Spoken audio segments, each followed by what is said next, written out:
Welcome to the Coaches on Caffeine podcast, where we help you to take absolute ownership and reach for excellence in your life. One strength coach, one performance manager, sharing our experiences. Let's get it. My name is Tom Frost. With me is Nick Longhurst. My position within the company is General Manager, and Nick is our Head Performance Coach at the Amy Park, our Richmond facility.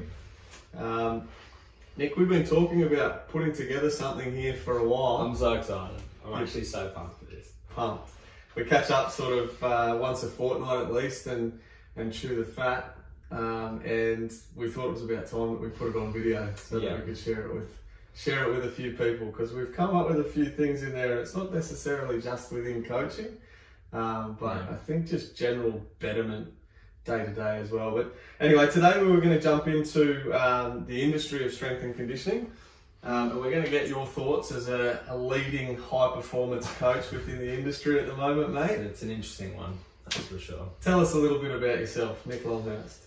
A little bit about me. Well, strength and conditioning is funny. Like, I didn't really know this is the industry I would end up in. Like, when I was at uni, I wanted to be a physio for like my first probably 2.5 years throughout my degree. And then kind of the last 6 months in my third year, just before I finished, I saw this master's degree in strength and conditioning. I just kind of dived into that a little bit, started reading more about it. I'm like, wow, okay, yeah, this is definitely much more suited to kind of me and what I want. And yeah, mate, it's the rest is history, really. I've moved down to Melbourne from New South Wales and just kind of got an opportunity here, and I've been able to, climb the ladder and loving it, mate. It's going well for sure. Excellent. What was your course that you did as an undergrad? That's interesting. Let's dive into that. So basically where I started, like I said, I grew up in New South Wales. I did high school there, and I moved to a place called Wollongong. It's like this little beach town on the kind of eastern coast. And I studied a Bachelor of Exercise Science. It was a 3-year degree, did it full time, and then like I said, in those last 6 months, I was kind of keen to obviously dive into something, and found strength and conditioning. And then, I used LinkedIn. LinkedIn was a way that I was able to kind of start getting some networks and start forging. And I just graduated. I had no expectations whatsoever. So I was like, what do I have to lose? I just want to message some coaches, because I had no idea what kind of pathways were available, or like how you'd step into, developing as a coach. So I hit a few up, and there was this guy, and if you watch it, Ben Brugman, thank you. I hit him up, and basically I probably messaged like 30 coaches, and he was the one that really gave me some helpful information to go off. And he told me that essentially you can have a degree and that ticks that box, great, but like, can you coach athletes? No. So I guess a really good way to start for people that are kind of keen to get into the fitness industry or the S&C industry is to learn how to coach. And his words were, get your hands dirty. So basically he was telling me that his career stemmed from, so we originated in Brisbane, called Acceleration. We kind of started there. They've been going for about like 20 years or something, haven't they? And that's where Tom kind of started his career as well. And then we kind of started in Melbourne, and I'm going into way too much detail, but long story short, Benny told me that I needed to do an internship that would allow me to get my hands dirty, and so I could start coaching people to develop my skills that way. So that's kind of what I did. An opportunity came up in Melbourne. Me and my girlfriend packed up our bags, said goodbye to our friends and family, and we kind of moved down here, which was, really daunting at first, but I've blinked, and it's been 3 years since we've been here now, so it's a pretty crazy journey. But I'm loving it. Hey, I love coaching. I love my job, what I do every day. I'm always learning something new. It's enjoying the journey for sure. Huge. So Bachelor of Sport and Exercise Sciences and undergrad. Interesting that you wanted to go into physio. Yeah. And then that transition, mine was a little bit similar. I googled I think ex-phys. I think a lot of people are like that. I don't know why. I think there's a kind of stigma associated with physio and being like a really kind of high profile thing. And I think a lot of people at uni are kind of keen to dive down to that kind of rehabby side thing, because I mean, strength and conditioning is still a relatively new industry, right? Like I don't think a lot of people really know what it is. And that is probably an awesome segue to the kind of first thing that we want to discuss, which is the difference between an S&C coach and a PT. It's kind of an insult actually when I get called a PT, but do you want to just kind of like explain a bit more about that and kind of why? I'm probably going to throw this to you, mate. You're the one who's in the industry more than me at the moment. I think it definitely offended me for quite some time.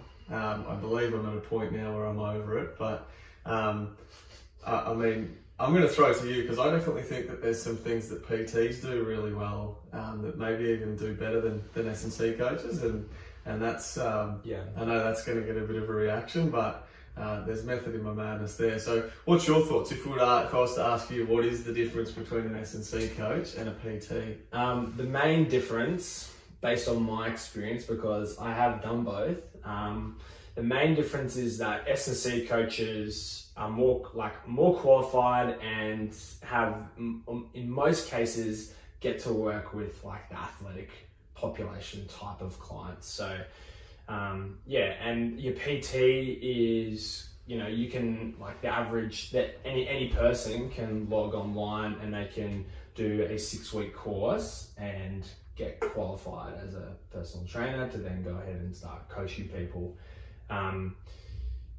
And so kind of the main gist, like, so for example, when I worked at F45, the main kind of client base that we're working with were kind of people, just general pop, really. So people that like wanted to put on muscle or wanted to lose weight or just wanted to live a healthy lifestyle, which is great. And I mean, there's no doubt in saying that PTs like can have a really positive impact on people's lives. 100%. Like, I'm not saying that at all. And I mean, I love that about the fitness industry, how people can actually change their whole lifestyle just by, thinking more about what they're eating, what they put into their bodies, having more conscious effort towards training and kind of looking after themselves, you know what I mean? So I think that this is the message that we want to kind of convey, is not to discredit PTs, but to just provide the contrast that there's kind of like, there's another level, there's another sector, and that's kind of what we're in as strength and conditioning coaches. I guess the big one there is around the qualifications, right? I guess when I was fresh out of university and people kept calling me a PT, I was like, man, I didn't go and log myself a HECSTAT and learn for 3 years that undergraduate degree to be a PT. And it couldn't even be a PT, actually. My course didn't even give me the Cert 3 and 4. I had to go and pay extra to be a PT. Actually, that was the same with me. With me, yeah. I think that's crazy. And I think the unis are getting better at that now by sort of accrediting their students as they go through, which makes sense. There's probably a few things there with like alignment of qualifications with ASCA now and stuff as well. Yeah, for sure. I think strength and conditioning, like in Australia particularly, has its own kind of accreditation body, and basically, like, I've talked to the guys at the Melbourne Storm and the guys at the Melbourne Football Club, and basically, like, you have to have your ASCA levels. Like, your level 2, I think, is kind of the big dog there, if you want to kind of look to go into the professional sector. So yeah, it's good because you don't just have to rely on your degree. And you know what, that's definitely something that I would like to kind of share with people that are watching, is that there's so many different pathways that you can take to get to whatever it is that you want to do. Like, you don't, I coach some people and they're just super stressed about their high school exams because if they don't get their mark, they won't get into the course that they want to do. And it's like, there's so many other pathways that you can delve into, and it's not just like one mold kind of fits all. So let me jump in, because I want to. You mentioned before the Masters of S&C. Yeah. You know where I'm going with this one. Yeah. But you didn't end up chasing that route. That was sort of something that you wanted to do prior to even, this was back when you're at uni, right? You were looking at doing the Masters of S&C before you'd even thought about S&C. Kind of. So the main kind of thing that I had, so I got accepted to do my Masters of Strength and Conditioning, and I was all enrolled, ready to go. And basically at that time, I had just gotten a full-time job here with ACE, and I, long story short, I eventually deferred it for 2 semesters, so a year, and then decided that it just wasn't for me at this particular time. Do I think that it would be an investment to do in the future?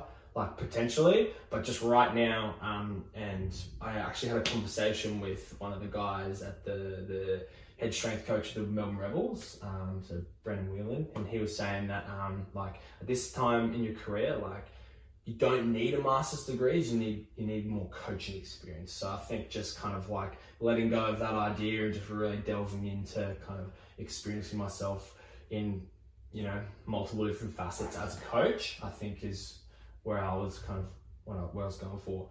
And just I can't remember what I wanted to say before. So like it's funny, like the universities really put a big emphasis on like, you know, educating and getting like really good exam results and stuff like that. But I guess, you know, icebreaker, kind of red flag, or like,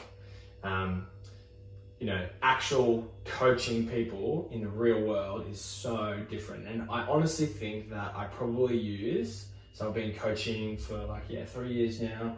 I probably use 5% of the things that I learned at university into everyday coaching, and everything else I've obviously learned on the job, and kind of, you know, as my role has developed in the company, and like as I've become more experienced and worked with different types of people, that's been my experience. I know, but I mean, that's in complete contrast for someone who wants to do like physio, for example, because I know one of my best mates from uni, she went and did her Masters of Physio straight after her undergrad. And then, like, she tells me she uses it every day, you know? So it's just the industry. And I think, like, if you want to get into S&C, like, you do need it. You're just not really going to get, like, a look in, unfortunately. This is your undergrad you're talking about? Yeah, so like a Bachelor of Exercise Science. Like, you're not going to... It is a box tick, but... and I'm glad that I have that, but yeah, that's kind of all I see it as, to be honest. It's the base of the pyramid, like it sort of builds you a lot of background knowledge that you do sort of unsimilar. You call on every now and then, like the 2 nutrition subjects that you do, for example, and then you're called upon to, I don't put my hand up and say I'm a nutritionist at all, but you know, like I go back and I call upon that information to give whatever I can from that. Yeah.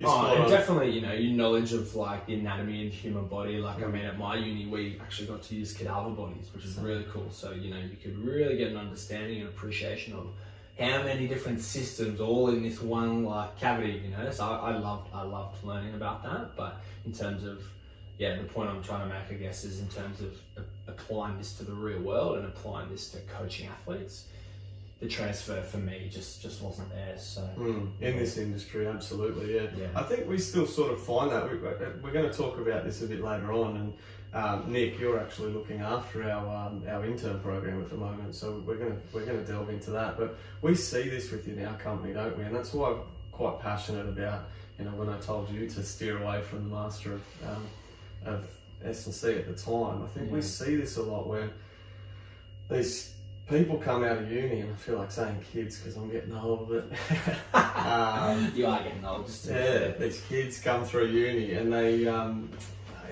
know, like they've gone and done the Masters and can be some of the most overqualified, under-delivering sort of people. They just don't have any hands-on understanding. I think that's such a big take-home, like overqualified, under-experienced, I think is a really good way to think about that, because you're right, like, you could have someone who's studied for 5 years and they have a Masters of Strength and Conditioning and a Bachelor of Exercise Science, and like they've done all the right things and they've ticked all the right boxes that the industry wants them to tick, but it's like they can't coach someone to squat, they can't coach someone to hinge, they can't coach running. Like, I mean, that's what people are going to get benefit from. That's how people are going to improve their performance when they're playing sport, right? It's by getting stronger, more powerful, moving better.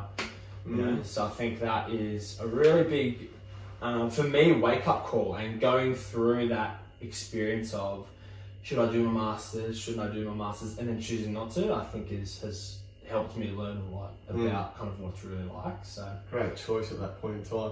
I think there, and again, this could be a complete deep dive, maybe for another day. But you know, another thing that the uni doesn't teach you that coaching does is those personal skills, the interpersonal skills. Absolutely. I remember back in my internship up in Brisbane, the coaches telling me that once they'd sort of gone through the system and then stepped out of the system, even some of them, but in terms of that job, and just telling me it really is about, you know, how you can interact with people more so than anything. Yeah. And as you go on further and further, you start to understand, you know, these people in high performance positions, you have to integrate teams. You have to bring teams of people together for a common cause. Yeah. And that sort of stuff doesn't really get taught.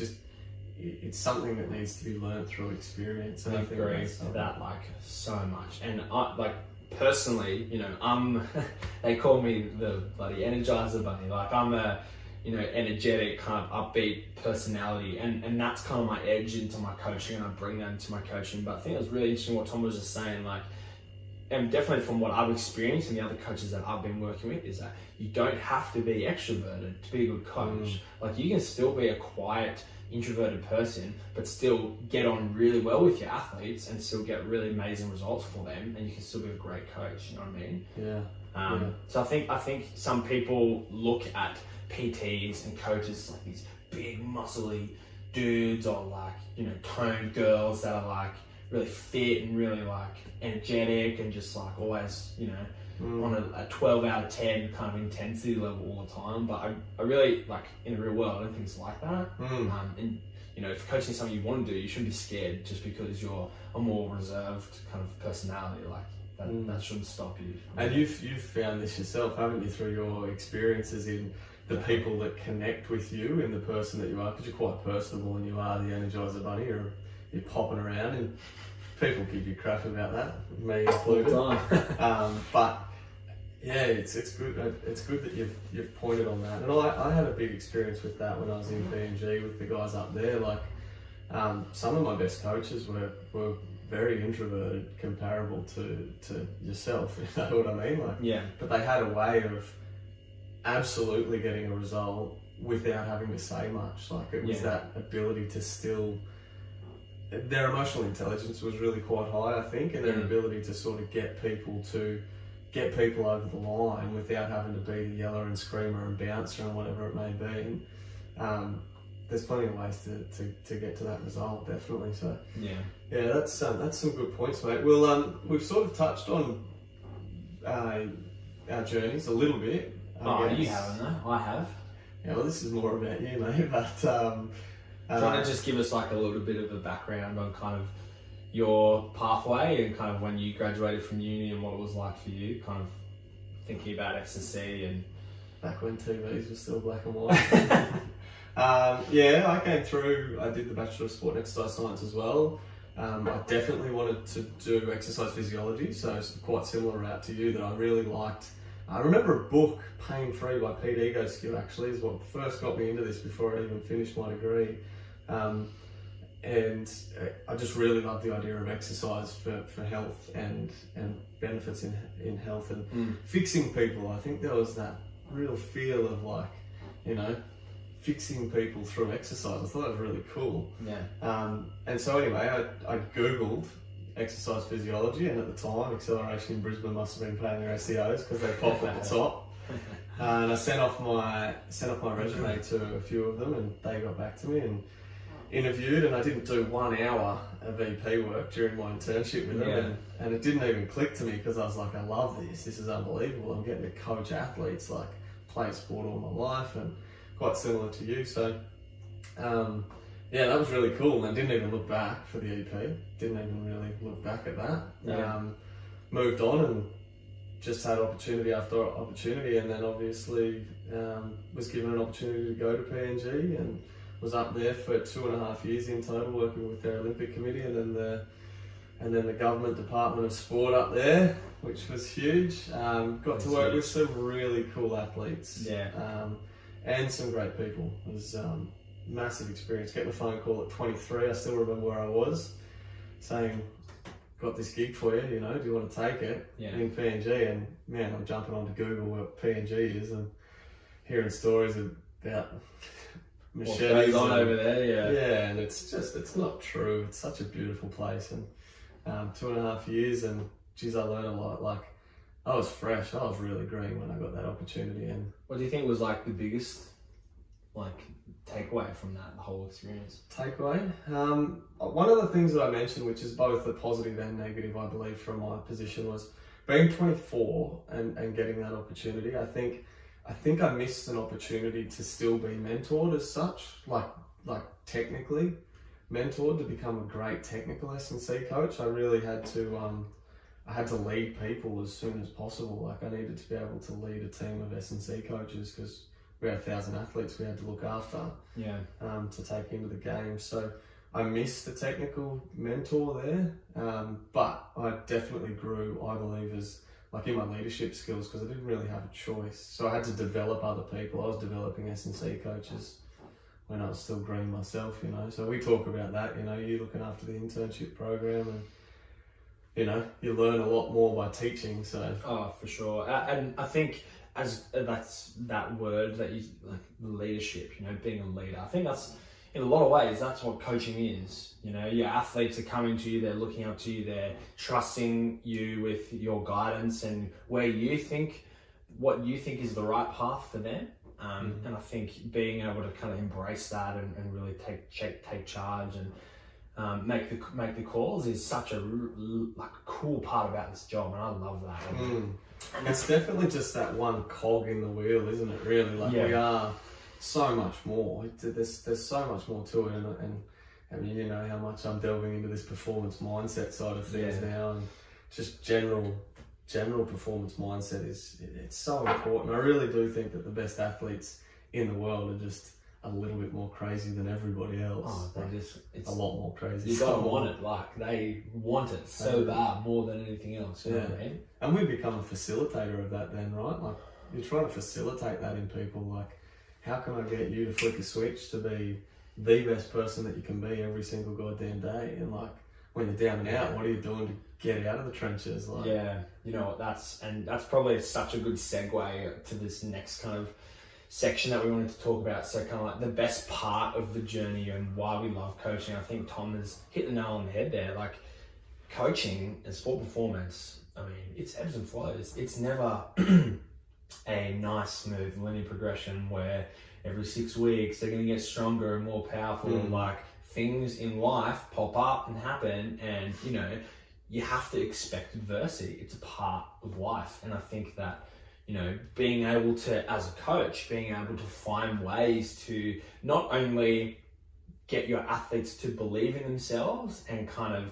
surprise themselves with what they're actually capable of, getting them to trust you, but also just from like a mental kind of emotional standpoint, like getting them to really have more confidence in who they are as a person. And like they can, and I mean, it sounds like, oh yeah, squatting a PB, you know, isn't gonna do that, but you'd be surprised, hey. And that's probably my favorite part about coaching, is getting people to achieve or accomplish something that they didn't think was possible. And it's like, you just gave them a cue, you made them think about it differently, and then they go ahead and do that, and it's like, oh my god, I had no idea, like, that's so cool. And it's like, yeah, you were the one that did it, and if I'm, as the coach, I just helped you, you know, I just planted a seed for you to think about it in a different way, which therefore ended in that outcome that you're after. Like, how cool is that? I just love that. I just think that's so cool, you know, like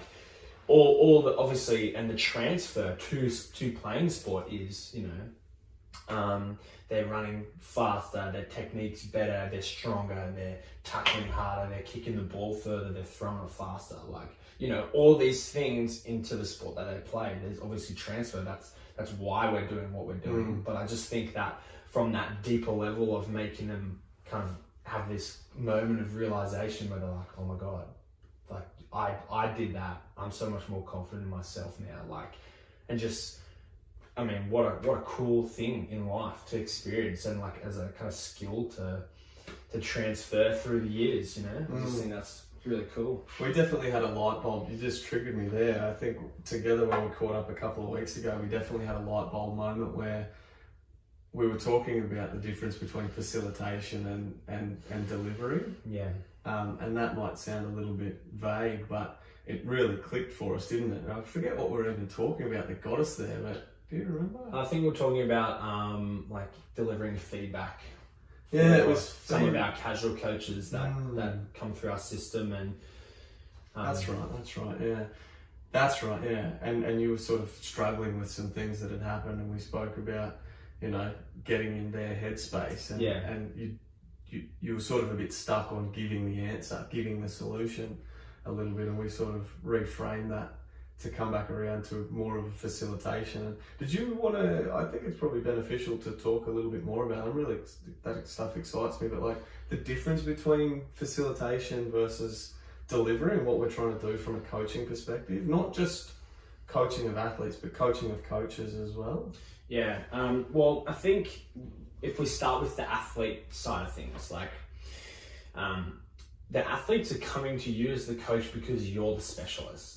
And you know the best way to train the systems of the body. You know the best set and rep schemes that they need for the particular stage of the season that they're in, and kind of programming, exercise selection. So there definitely has to be a degree of you being a specialist, you know what the right call is, you going ahead and making that call. So kind of like from that delivery standpoint, I think it's really important. But this is actually such a cool little light bulb that I've just had as well. Like, I mean, university degrees, it's just so knowledge and kind of information based, and then content based, and people that graduate just like, you know, they know a lot of stuff, right? They know so much stuff. But my dad said this to me, and he was like, people don't don't care how much you know until they know how much you care. And I think that is going to kind of, like, that just sums up coaching to me perfectly. Like, you can have the best athlete in the world, you can have the best program in the world, the best exercises, all periodized beautifully. It's just like, you know, the golden program, right? You could have that in your hands, but if you can't communicate your message effectively, is that program going to get the results it's desired to? Absolutely not. And I think that's where that kind of facilitating and being able to choose ways, and this ties into different coaching, different personality types as well, being able to decipher between your energetic athlete and your more reserved, quiet athlete, to kind of give them those ideas and make them think about things differently to obviously achieve that end result and that outcome. So I think from knowing who you are as a person and what you believe in, and kind of like trying to empower people through what you believe in, I think is quite big on that facilitation side of things. Yeah, we speak about, I think this all sort of kicked off for us with Simon Sinek, Start With Why, right? Like, I mean... Love you, Simon. Love you, Simon, when you're listening. Simon. Yeah, right. This all sort of started with that, and we still do that with our coaches when new coaches come on board, right? We start with the Start With Why video, and then we go into a core values and goal setting scenario. And a lot of coaches come in and they're like, you know, why am I doing this? What are you wasting my time for? I came here to get a job. And there's so much power in understanding why, and like our coaches understanding why they're doing what they're doing, and then our athletes as well. Like, we are facilitators of that, and probably to talk a little bit about how we do that in terms of our education sessions, and we brought that in just in the last sort of 6 to 12 months, is it? The addition of the education session after an initial testing. So did you want to talk about that just briefly, what we do there and why we do that?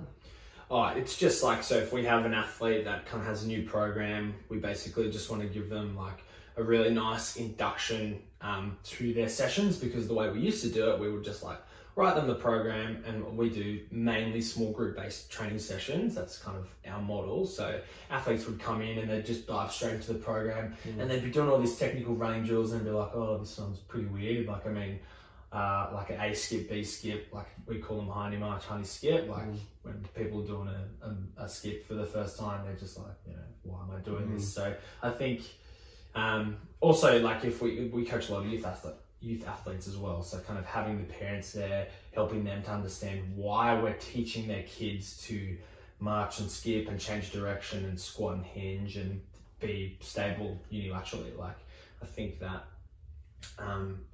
it's so important for them to buy into why they're doing what they're doing.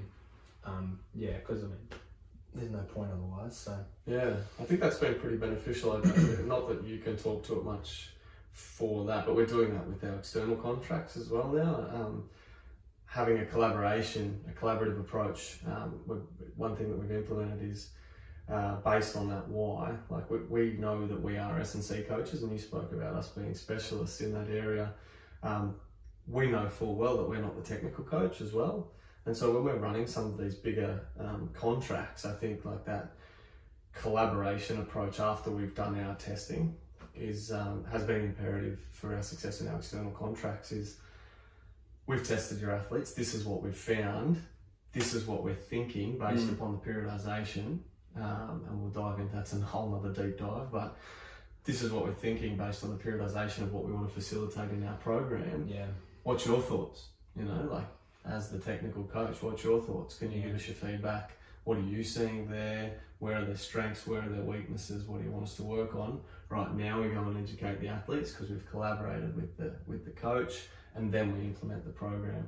Retest to quantify that we're getting results, and then continue that cycle. At the moment, it's seen some really beneficial results out of that. So, and I think kind of just expanding on that, like just outside of our model and just coaching people in general, whether they're general population clients, whether they're elite athletes, whether they're youth athletes, it doesn't matter who it is. Like, being able to justify what you're doing, I think, is so paramount to their trust and their belief and ultimately the results they're going to get. Like, as long as you, like, as a coach, as a PT, as long as you can provide a solid justification of this person is squatting this weight for this many reps at this time of the season for this reason, I think that is so paramount. For example, my off-season baseball boys, like, I absolutely smash them so that they can't walk for the next 3 days, because I know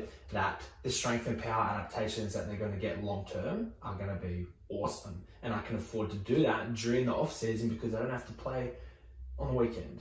So they don't have to be fresh. Whereas my in season, Kate Jackwich is probably a good example of this. Like, she is one of the best female referees in Australia, football referees in Australia, and she's constantly traveling around the world, like refereeing at different places. Like, she went to the World Cup in France last year. She was the first female ref to officiate a match in the men's A-League this year. That happened like a month ago.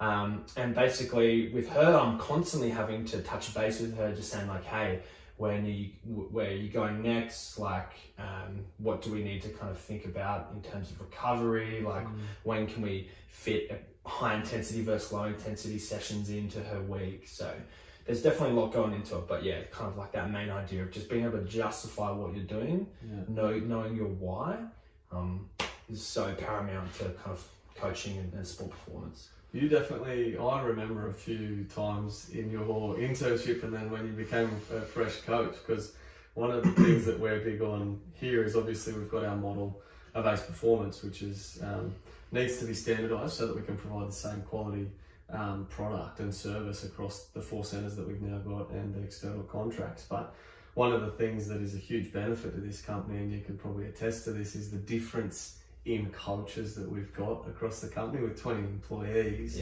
there's a lot of different minds, and that needs to be seen as a strength, doesn't it? 100%. And I remember just early on with you, because you were that go-getter, And I remember these conversations that there's plenty of ways to get a result. We kept saying that there's plenty of ways to get a result. I'm not going to shut you down for that. But when you will be shut down is when you can't tell me why you're doing what you're doing. Exactly. Yeah. Cool. All right. Well, let's transition on to the next part. We just wanted to cover off with you what I guess we'll go to your expectations of a fresh graduate. If you were to say what you wanted to see in a fresh graduate that's coming into our course, and we have people that haven't even quite graduated yet. They're in their third year of uni, so in their last year of the course, and they're coming to us for their 150 odd hours of placement. What are some expectations that you look for there in running that 4ACE performance? That's interesting question. So I think that a lot of the build up from finishing a university degree is that like it kind of creates a stigma in someone's head of like, yeah, cool, I can jump into, oh yeah, I've just finished uni, cool, I can go be the head coach for the store now. It's like, not really how it works. So I think kind of so obviously, like Tom mentioned before, I run our internship program. I've been doing that for the past year. We have probably 100 interns that come through our program each year. And so obviously that gives us a pretty good gauge of, and definitely not a master of it, never will be, but like, still, developing a good gauge of kind of positive and negative traits that are common amongst people that, develop to become coaches. And we have, I think, about 6 to 7 paid coaches that kind of develop through our internship program, and then obviously a lot that kind of we went our separate ways. So I think from an expectation standpoint, there's 2 main things that I look for, and this is obviously I'm just kind of reflecting on my own experience. But the first thing is just like being passionate. So being enthusiastic about getting out of bed at 4:30 in the morning and jumping on your bike in the rain and riding to Amy Park facility. Like, I think you just gotta, because it's a tough industry, there's like, a lot of expectations around quality and of coaching and whatever. But like, I think if you don't love it, if you don't love getting up at that time and going in there and hanging out with the athletes, like, why are you doing it? So I think the first one is just you have to be really, really passionate about, and like I said, I didn't even know I wanted to be a strength and conditioning coach, until like the kind of later stages of my degree. And, but I always loved sport. Like I played rugby for 9 years. I do CrossFit now, like been doing weightlifting, and I just love training and I love sport. And you were the same, like your passion was always for fitness and exercise and empowering people through health. So I just think that being really passionate is so important. So that's probably one of the big expectations from me. And the second thing is being like having a good attitude. So I guess kind of diving into that, what that kind of translates to, in my opinion, in my eyes, is that, well, firstly, that they're going to be open to receiving feedback, because obviously strength and conditioning, it's a new emerging industry. There's lots of people that have different principles about why they do what they do, and they want to justify why they're doing what they're doing. But just being able to like, really like, I kind of lost my train of thought actually. It's starting to get hot in here. I lost my train of thought. Open to receiving feedback. So just being able to like take a step back, take a bird's eye view, being like, yes, okay, I understand that I did this wrong. I'm willing to accept that feedback and improve on it so that I can continue to develop. Because a lot of people, like I had this guy, he was an intern and he came in and basically, and like you said, there's plenty of different ways to skin a cat. But I just think because you're going to interact with so many different people, having that open approach is so important. Like I had this intern and he came in and I'll teach someone how to do a deadlift. And then he came up to me and he's like, oh, that's wrong. I'm like, Okay, tell me why it's wrong. So he told me that he was working with one of the best, strongest deadlifters in England or something, and then you need to do this thing. I'm like, okay, yep, that's great. I've found a lot of results doing it this way. I'm open to, you know, hearing what you have to say. But yeah, I have found really good results with this version, and I was kind of explaining to him that, you know, not all our athletes are professional powerlifters. Like, we're just trying to get good activation patterns, good technique. But he just kind of didn't really want to buy into that. He was just very set on this is the way you deadlift. And it's like, I think because it's so black and white, it's so, there's a big grey area. Like there's plenty of different ways to skin a cat, like we keep saying. There's you have to go in with that open mindset to kind of learn more about movements and training systems. And so that's probably my two. So being passionate and being open. I'm just going to jump in on that second one because that was really powerful. There's definitely something in that for the future of S&C is we spoke about it. When you first come through the industry, you want black and white, right? Like you want black and white. Yeah. If I go to the tax man because I don't understand tax, I don't want him to go, well, it depends. Yeah, exactly. I want the answer, man. Like, tell me. Yeah. Give me the most money back possible. Yeah. And I think that's where we've sort of struggled. I know we've had a few sort of toe-to-toes where this sort of conversation, but I saw it this way, and I'm like just trying to tone that down and go, you know, one of the things when I did my level 2 was in the course was every single thing that we spoke about as a group, every single answer started with it depends. And I thought that was like, initially I was getting annoyed at that. I was like, I want the answer. And then I really realized after some time that it's like, oh, like that is the answer. The answer is that there's multiple answers. And that's cool because then you can, I think, I love that because you can shape based off results that you've gotten and cues that you've used and training systems that you've applied to your athletes and results that you've gotten from those. And then you just kind of like, it's like your own mold and you create your own kind of twist on it.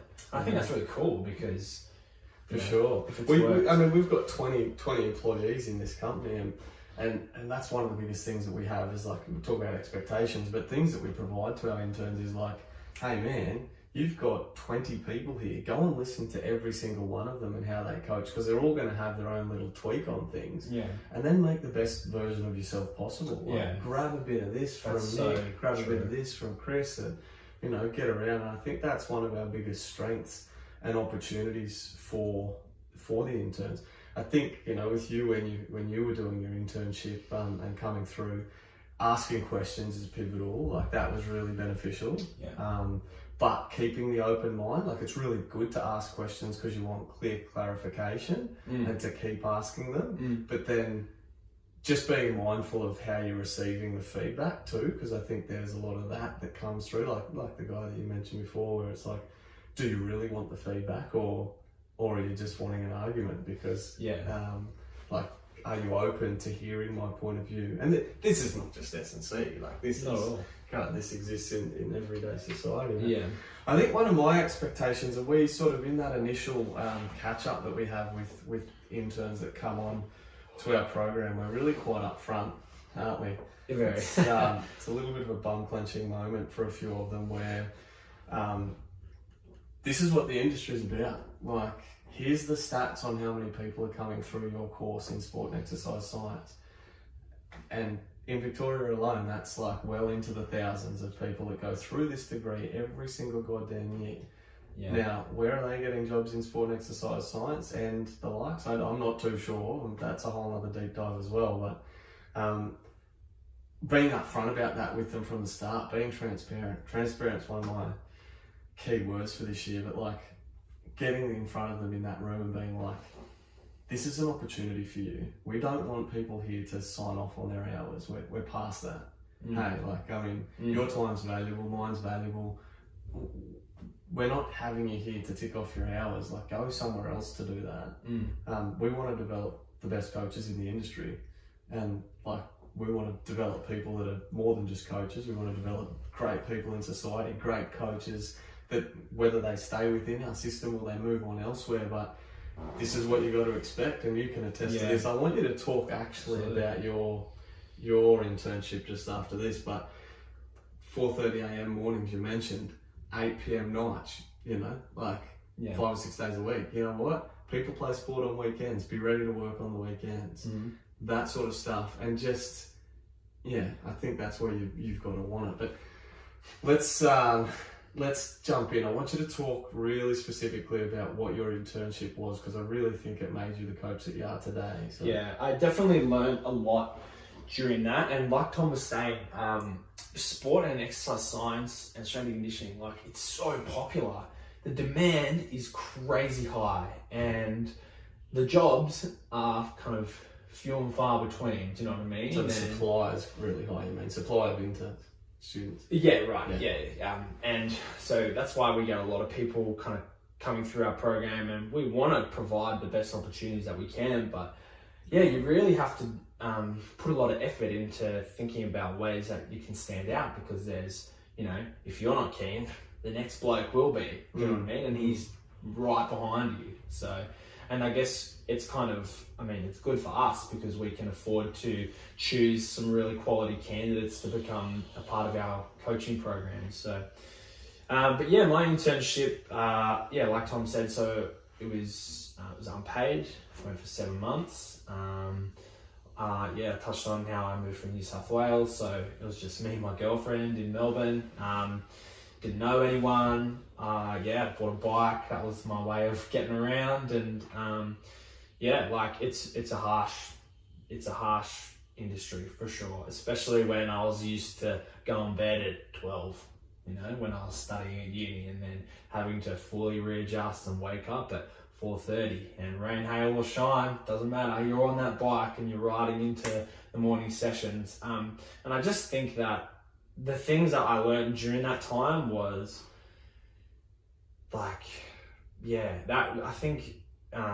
the passion, like I keep talking about, being passionate really shone through for me, because like no one wants to get up at 4:30 in the morning when it's pouring with rain in the freezing cold and ride. Melbourne winter. In Melbourne winter, and ride to a morning coaching session. Tell the story about the morning at Amy Park when I nearly ripped you a new one for when you got knocked off your bike. Oh, so I rode and I got knocked off my bike, and I was flustered, and I came in and I started chewing Tom's ear off, and Tom was like, "Nah, this is a bad distraction, so go and clean the dumbbells up," and I was off it. And anyway, yes, point is, we learned a lot during that time, climbed the ladder.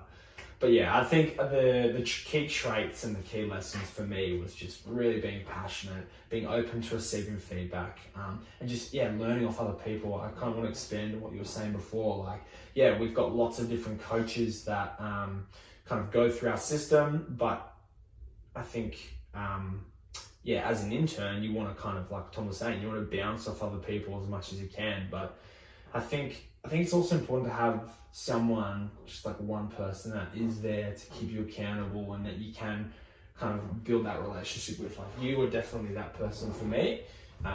And, you know, I don't even know how we're still here today, because I've chewed your ear off so much, but there was some hairy moments, that's for sure. No, that's a good point. I really think, and multiple PD things that I look at outside of you talk about that accountability mentor. Having one person that you're accountable to, getting your things down on paper if you're committing to something, because we can quickly commit to talking about a lot of things, but what actually becomes actioned, sometimes doesn't quite line up with what you talk about. Yeah. I remember one little conversation we had at that cafe beside the park in Richmond.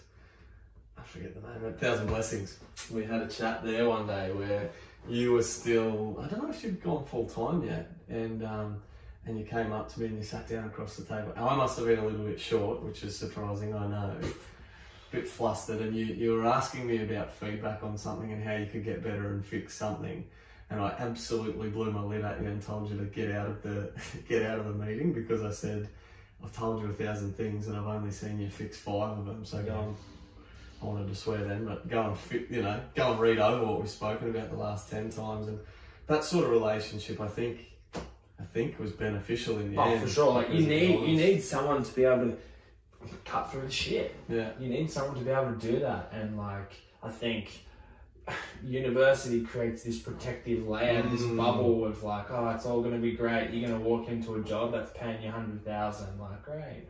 Not how it works. It's just not reality. You know what I mean? And if you want to develop, I think having those tough conversations and having those moments when you're uncomfortable is long term. In the long term, is absolutely worth it. So. Absolutely. So, interns, be ready because we're keen on that uncomfortable, aren't we? We definitely get uncomfortable early, and we cut through the shit. That's a good way to put it. Definitely, this industry's tough, and that probably brings us into our last one. I'll ask you, mate. Hold up. How can you break into the industry? If you were to look back on it again now, how could you break into what's your best tips for these guys that are coming through? Well, we've talked a lot about personality and kind of that mental side of things, so we won't dive into that. But actually, one really, really big benefit I found is to become as employable as possible. So basically what that means is being able to coach in lots of different environments, being able to coach with lots of different types of athletes so that you are really well-rounded, I think. So I worked at, I coached these little soccer kids for a year. I worked at F45 for 6 months. I did a volunteer strength coach role at like some AFL team. I'm from New South Wales. I still don't understand AFL. I never will.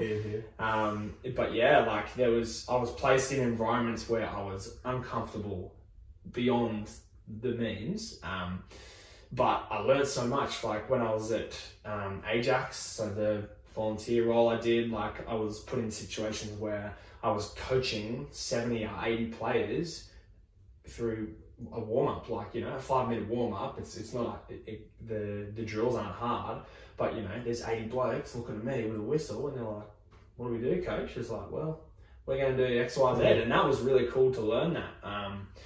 And yeah, you know, I messed up demos in front of 80 blokes and, you know, got all the banter from that and stuff. But yeah, so working with those large groups, working with general pop clients, so like your F45 type, working with little kids, working with like old people, working with elderly people, working with, you know, elite athletes, teenage athletes. I think if you want to take the next step towards coaching and towards strength and conditioning, just trying to figure out ways to be the most well-rounded as possible is a great way to kind of get started with that. That would be my one piece of advice, is just to make yourself as experienced and employable as possible by coaching in different environments and coaching different types of athletes.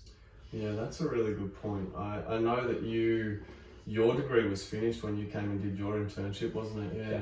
Mine was in my last year of my degree, and I look back and I hate the word regret, but there was some little regrets there that I had opportunities through my degree to get some coaching experience, like as part of the degree. And, you know, I thought I was really funny at uni, just cautious because I've got my degree now, but, you know, cheating the system and getting somebody to sign me off on those hours without really diving into it and actually learning. And so that was one thing for me. Like the wise man once said, your network is your net worth. I think getting out there and actually getting into coaching and actually starting to meet people, and just once you're out there in the big wide world, if you haven't set up those networks, and I've got plenty of mates that ended up in this space, like it's really hard to try then crack it if you haven't set up some networks in this industry, isn't it? Yeah, absolutely. Like, I mean, because, you know, you could be coaching at one place for a certain amount of time and then you want to move on, and the relationship that you've built during that time and the kind of referrals that you can get from people that have known you and that you've done a good job creating a relationship with, like that's just going to pay dividends in the long term, you know what I mean? So, and Lockie Wilmot said this. I was on his Instagram the other day and he was saying that, like, treat every interaction as a job interview. Treat every single one as like you're making an impression on someone. They're buying into what you say, what you're feeling, or how you compose yourself. Like, yeah. And it's, I mean, I guess when you think about it, that's like kind of full on, right? That's a pretty hectic thing that's happening. But I think that's really cool. You know, I love that idea, because you never know what kind of opportunities can come across your door. And as long as you are passionate about what you're doing, you wake up every day with a smile on your face, you're keen to get it, you're hungry, like, people will buy into that and people will see that, and that will happen organically. Do you know what I mean? So I think that's a big one too, because this industry, but it applies elsewhere as well. Like, this industry is quite small, and that's exactly right. Like, every single interaction is an interview, in the way that you don't know what's around the corner. You don't know who's going to be your future employer or whatever it may be. So, like, another probably piece of advice is just being cautious of the bridges that you burn as well. Like, you don't have to. I guess we're sort of circling back to that. You know, there are plenty of ways to get a result. You don't have to believe in the exact same thing as what somebody else is talking about, but you need to be open-minded enough not to write it off, or not to. You're not here to make enemies, right? Like, don't disagree with people as much as you want, but they're just out there trying to have a crack too, right? And it's really important to be open-minded to that. Like, disagreements are fine. It's actually good, because God, if we all listened, and if we all thought the same way, the world would be a boring place. And that's such a good way to learn, isn't it? Like, you know, we talk about the guy who was doing the deadlifts. Like, at least he was challenging me. At least he was asking me why I was doing what I was doing, because he thought something that contrasted to my views. So, and I mean, that helps me learn too. Yeah. Like, that helps us shape, you know, a black and white. That helps us shape a mold of where we want to try and fit people in, because, you know, to get good benefits out of a squat, you should be doing it below parallel, like, or to parallel. Do you know what I mean? So there are some standards that we need to know, but there's also a lot of grey areas. So it's a tricky one. Yeah, definitely. All right, mate. Are you happy that we've covered off everything? I think we've covered a fair bit. I think we have. It's getting hot in this room. We'll have to work out some aircon for next time. 100%. I reckon that was really beneficial, mate. I don't know what we're going to talk about next time, but thanks for listening in, and we'll see you guys next week. good stay. Well, this went off. What?